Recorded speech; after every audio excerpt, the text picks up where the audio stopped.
Salvageable. Why the W community comments turning on you, bro? What do you mean? What dog? Why wouldn't the W community turn on me? They are the type of people who literally do not understand politics, do not watch politics. At least they're like Free Palestine, so I don't care. But they're like 14. Not even the type of people. They're just kids. When did you expect a bunch of fucking 14-year-olds to be like, I'm really primarily invested in politics? You know what I mean? The podcast app has been getting clipped like crazy. Yeah. The fun sheet is referring to, wait, who is streaming with Destiny and actually debating, by the way? Yeah, no, that's not true. Hasan, thank you for your service. Any moment that makes Hasan look bad is a great one for our country. Who watches Hasan? I don't really get too upset about stuff like this, and you shouldn't either, because they're literally fucking 14 years old, and eventually they're going to grow out of it, and they're going to start developing their political perspective and realize that this is like, you know, racist as fuck. And then there's also a shit ton of brigading. I'd rather watch Destiny taking notes from obscure articles in silence for 8 hours than Hasan or Asman browsing Twitter. You know, like there's obviously always going to be brigaders as well. But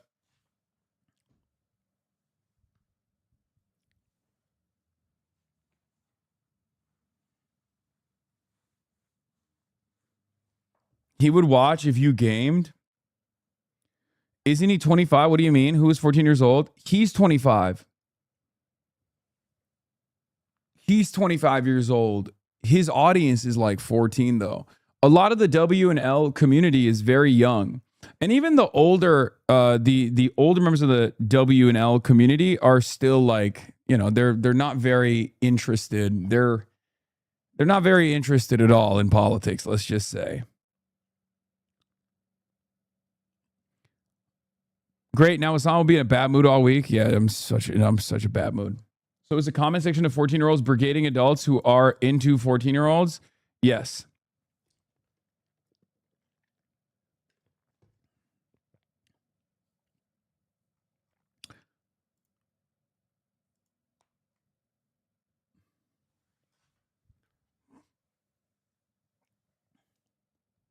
I can't believe you forgot about this song.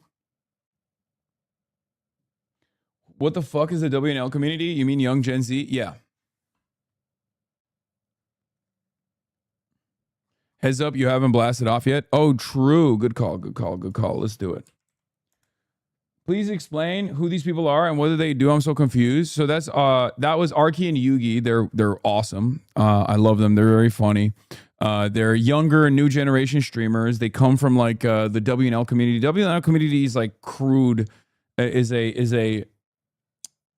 Is a moniker, is a way to describe like streamers, like the next gen streamers after what they call us as the poggers community. Actually, we literally explained it in the fucking podcast. Just watch the podcast. Watch the podcast and you'll realize what the distinction is. Anyway, Zelensky, Netanyahu, and DC. Francesca Hong surges in the polls. Strait still closed. Situation monitor. Iran strikes first. Trita Parsi on later. Norm Finkelstein tomorrow. That's right, ladies and gentlemen. I've been teasing a very, very, very, very, very special guest for the entire week. And it's here. It's happening tomorrow. His name is Norm Finkelstein. And I am going to have the honor of hosting him in my home, in person, in Los Angeles. That's right. We're finally doing it. We're finally doing it. It's finally happening. I know many of you have long awaited this moment. You found him like they did the former leader of Hamas. You don't think the WNL community watched Finkelstein? Now, look, the WNL community broadly is like pro-Palestine. They don't like Trump that much. Some of them may still harbor some kind of like sympathetic feeling towards Trump because they'll say stuff like, oh, he has aura or whatever. But most of them don't like Trump. Most of them don't fuck with ICE. So I don't really care if they don't fuck with me. I don't, who gives a fuck? Whatever. They will eventually grow out of it, and they will get to a point where they are more invested in politics. It's just not going to happen in the interim. It's not going to happen in the short term. But I'm not too worried. I'm not too worried about where they're at, because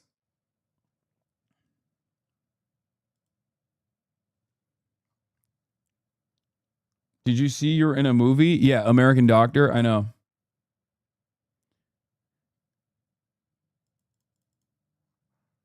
New Abdul poll is dropped post Whitaker endorsement and not an internal. Yeah, I know. We're gonna do all of that.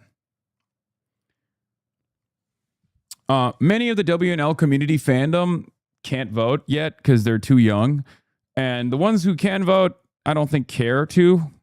So, but overall, their politics are probably all over the place. Most people's politics are all over the place. They eventually will grow out of that phase of being like, oh, I don't really care about politics. Like, who gives a shit? Some of them will probably become reactionary. Some of them will become right wing, and they'll say, oh, taxes are fucking terrible. Why am I getting taxed? They'll slot themselves into the expected American political tendencies, the median voter, if they become voters at all. Can't believe you can't be talking about this with that image. Charlie Kirk porno. You can't be talking about this with that image. Wait, what's wrong with this image?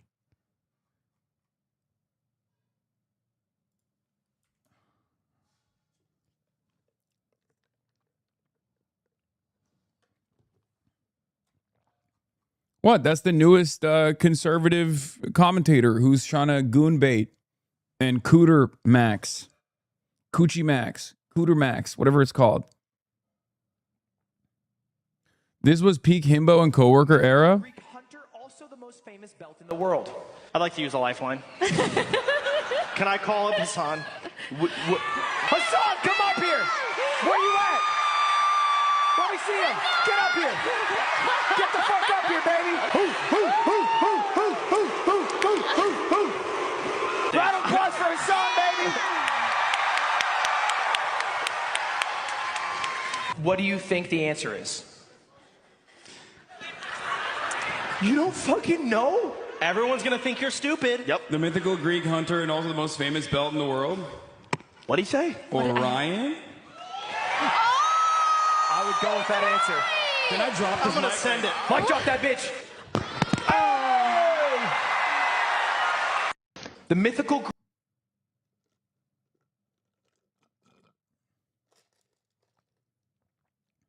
Damn, this shit is sad. Not gonna lie. What the fuck went wrong? Politics, baby. Money,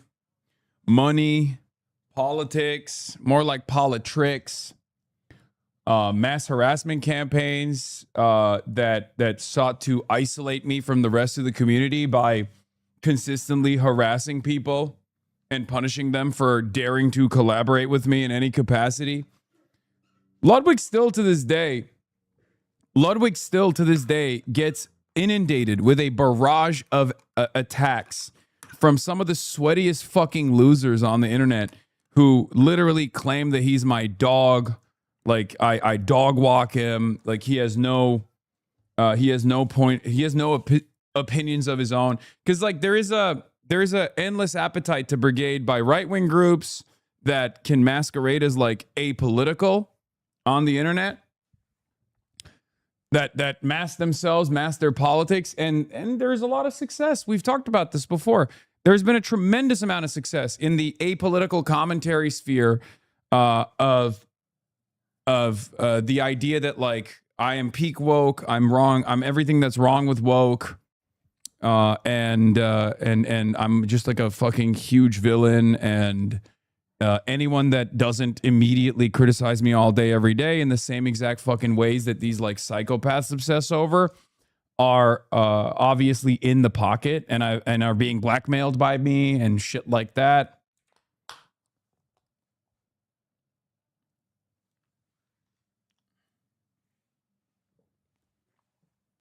all this stuff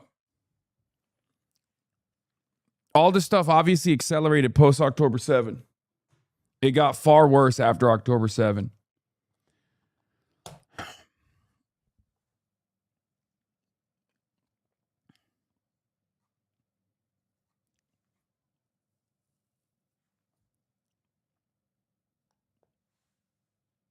There's a decent chunk of the NMP community that thinks you're grooming Nick to regurgitate your talking points. Yes. Okay. One of the things that you guys have to understand because a lot of people complain in here, they're like, why do you always do politics? That's why, bro. That's why. It's like, well, part of it is because there's a lot of important shit going on in the world. Okay. So I have to do more politics than ever before. That's number one. But the other reason why I don't do as many collabs is because I just don't want to fucking bring that level of like animosity towards other random people. You know? That's it. Everyone in this industry knows I have the most vicious fucking psychopathic stalkers. Everyone in this industry knows that no matter what happens, like if you align with me in any way, shape, or form, they'll make your life a fucking living hell. And some people can handle that heat and they don't give a shit. Some people are totally tapped out of it. But for most people, they're like, I don't want to rock the boat. They've had some successful initiatives in brigading with like Trash Taste podcast, shit like that. My hope is to simply fucking wait it out. Because eventually, when the cultural forces shift, it was really bad when Trump first became president. It was really bad between 2023, the end of 2023, 2024, and 2025. The reason for why it was really bad was because the overall culture had shifted dramatically to the right. Since then, woke has made a comeback in a fairly meaningful capacity.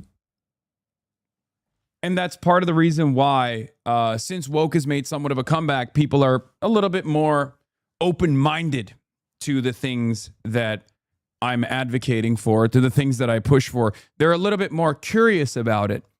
Okay? Woke 2.0 has been on the come up. Obviously, none of this has anything to do with normies in the real world, by the way. Most people in the real world like me and have nothing to do. We're talking specifically about the internet. It has a tendency to impact the normie sphere as well. But for the most part, what we're talking about is like Twitch streams, YouTube, commentary sphere, that kind of shit.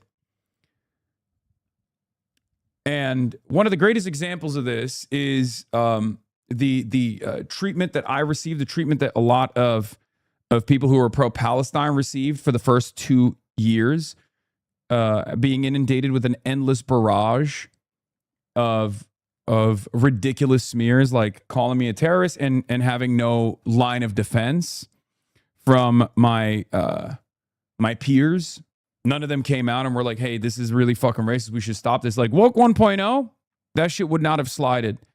They would have never let that slide. Like if woke 1.0 in like 2020, if a bunch of prominent Twitch streamers were playing, slided. Woke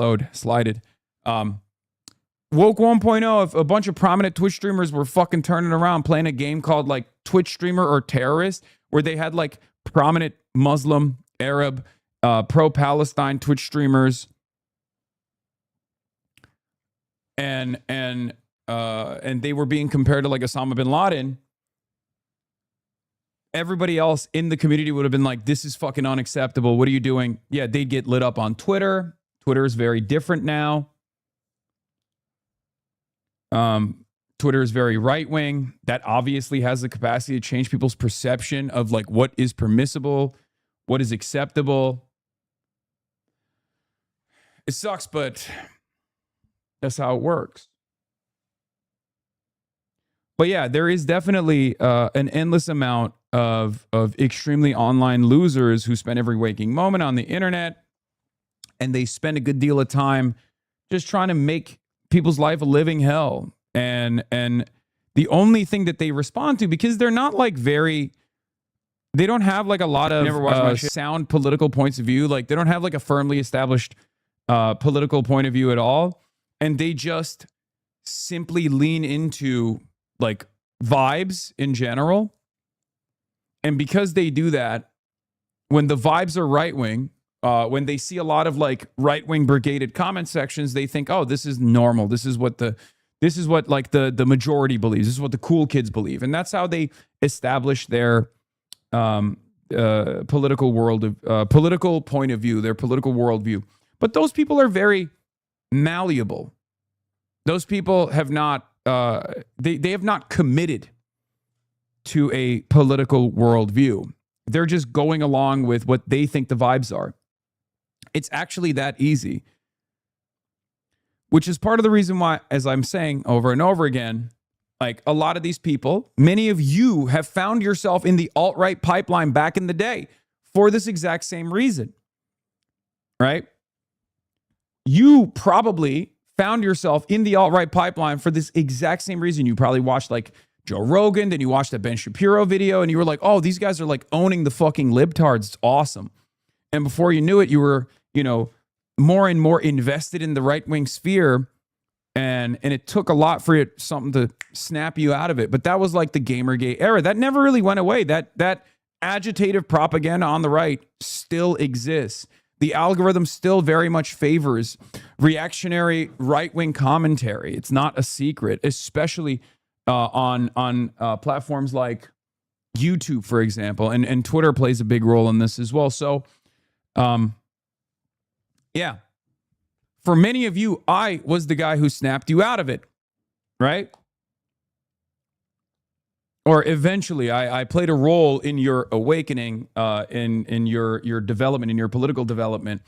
So I obviously am going to keep doing what I'm doing to varying degrees of success, but we are there. We're definitely there. I think the broader cultural forces are shifting in our direction once again. The pendulum is swinging back. And obviously it's important for all of us to maintain some sort of posture to show people that this kind of attitude is unacceptable. The reactionary point of view is unacceptable, to tell people to not be bigoted.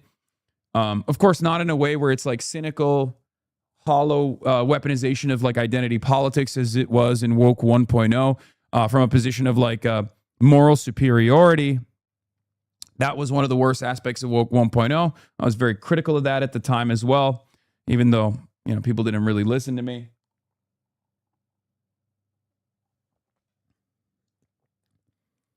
But, in Woke 2.0, I think we can both have fun and be woke and call out bad behavior. Is the song getting paid by the CCP? I'm getting paid by the viewers. The Piker Broadcasting Service, PBS, the People's Broadcasting Service, is sponsored by you, the people, for you, the people.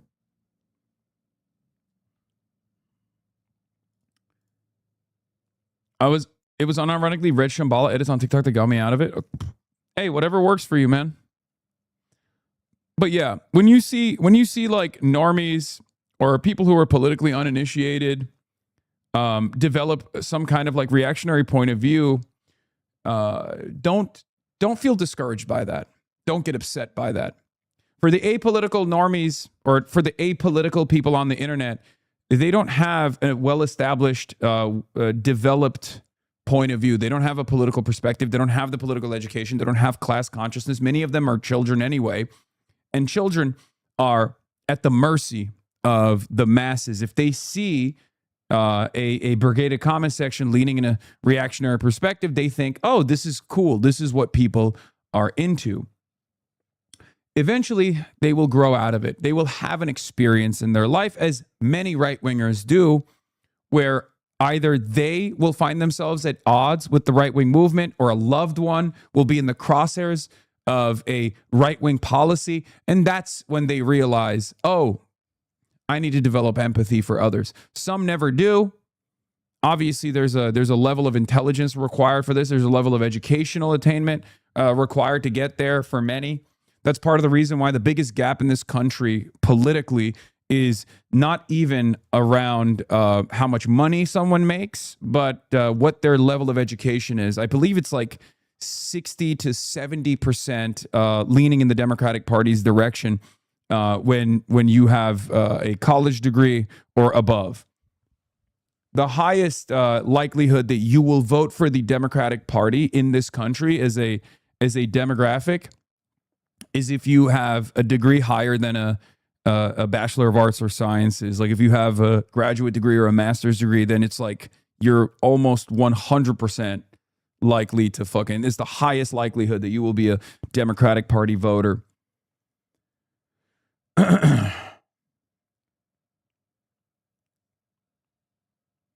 You're forgetting this 75% of the yard boys are on your side on the political spectrum? What, 75? No, it's 100% of the yard boys are on my side on the political spectrum. What are you talking about?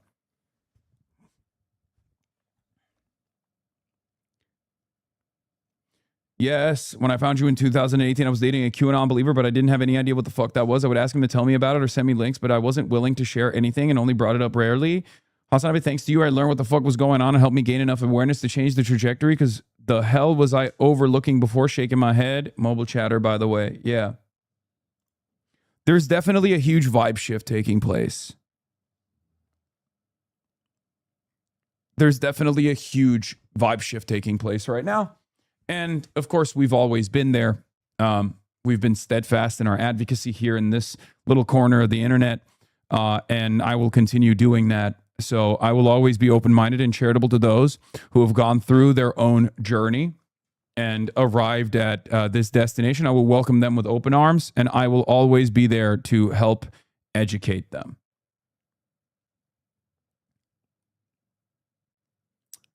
One of my political science professors claims this was due to Bill Clinton abandoning the rural working class. How true do you think that is? It's 100% true. So, there was an educational attainment change that took place, because back in the day, if you went to college, you were a high income earner. The Republican Party had the vibes of like a country club. Very wealthy people, elitist people were oftentimes, more often than not, Republican, but the overwhelming majority of the blue collar working class were Democrats. Now, this shift actually started in the Nixon era as well. Vietnam, hard hat wearers, like the aesthetics of trying to tap in to the working class. And it obviously accelerated with the Reagan era, culture wars, and you know, getting the working class on board with tax cuts and anti-union initiatives.